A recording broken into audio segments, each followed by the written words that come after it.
Ipakita ko lang sa inyo ang halimbawang estimasyon natin para sa labor cost ng tile setting per square meter. Una natin gagawin, kukunin lang natin ang total area ng paglalatagan natin ng tile. At ang total area natin ay 30 square meter. Kung halimbawang 180 pesos per square meter, imumultiply lang natin ang 180 sa total area natin.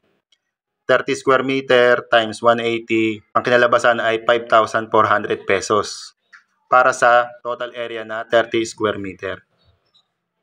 Ngunit ang presyo na ito ay magbabago depende sa manggagawa o depende sa lugar.